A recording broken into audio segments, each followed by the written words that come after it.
محمد بن حنفیہ سیدنا علی کے بیٹے ہیں، اور انہوں نے سیدنا علی سے پوچھ لیا اے علی بتائیے، بیٹے تھے، لوگوں کی باتیں، شیعان علی کا فلسفہ پروان چڑھ چکا تھا، ان کے ذہن میں بھی کچھ سوالات ہوں گے ہی نا۔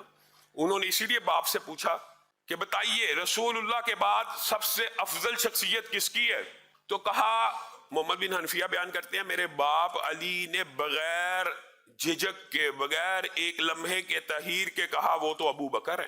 یہ کس کا قول ہے؟ سیدنا علی کا، صحیح سند کے ساتھ۔ اور پھر کہا، میں نے پوچھا ابو بکر کے بعد سب سے افضل کون ہے؟ تو کہا وہ تو عمر ہے۔ محمد بن حنفیہ خود کہتے ہیں کہ میں نے پھر سوچا کہ اگر میں نے تیسرے کا پوچھ لیا تو یہ نہ کہہ دیں کہ کہیں سیدنا عثمان ہے۔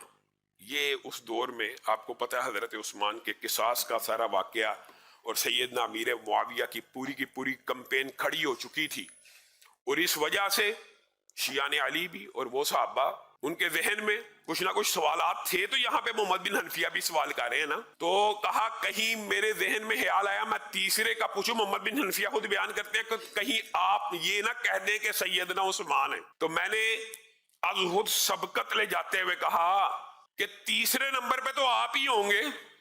تو مجھے میرے باپ نے جھڑک دیا، کہا نہیں، میں تو مسلمانوں کا ایک فرد ہوں، نہیں میں تو مسلمانوں کا ایک فرد ہوں۔ اور مراد یہی ہے کہ اگر آپ سے تیسرا پوچھ لیا جاتا جیسے بیٹا کہہ رہے ہیں تو سیدنا عثمان ہی کا نام لیتے، اور یہ تو تھا سوال محمد بن حنفیہ کا۔ ابو جحیفہ کو خود کہا میں تجھے نہ بتلاؤں، وہم اور اشکال کو دور کرنے کے لیے۔ یہ جو میں نے اوپر روایت بیان کی ہے یہ بخاری شریف کی ہے، اور یہاں پہ ابو جحیفہ کو کہا کہ میں تجھے نہ بتلاؤں کہ رسول اللہ کے بعد زمین کی پشت کے اوپر سب سے افضل شخص کون ہے؟ کہا بتائیے، کہا ابو بکر ہے۔ خود کا ہے، ایک جگہ سوال ہوا اور ایک جگہ خود اظہار کر رہے، اور پھر کہا عمر ہے۔ ابو جحیفہ نے بھی سبقت لے جانے کی کوشش کی، پھر آپ ہیں؟ تو علی نے کہا نہیں، پھر تیسرا ہے، اور تیسرے سے مراد امت کا اجماع ہے، حضرت عثمان ہے۔ تیسرے خلیفہ کون تھے؟ نہیں، پھر تیسرا ہے۔ گویا جو ترتیب خلافت کی تھی وہی ترتیب افضلیت کی بھی تھی، اور یہ عقیدہ اہل سنت کا اکیلے کا نہیں ہے، یہ اجماعی عقیدہ ہے۔ یہ سیدنا علی کی زبان سے ثابت ہے، سیدنا علی کی زبان سے۔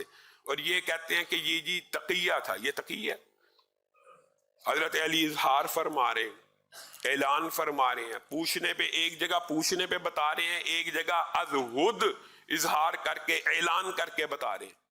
علامہ ہشام الہی ظہیر آفیشیل چینل کو سبسکرائب کر لیں۔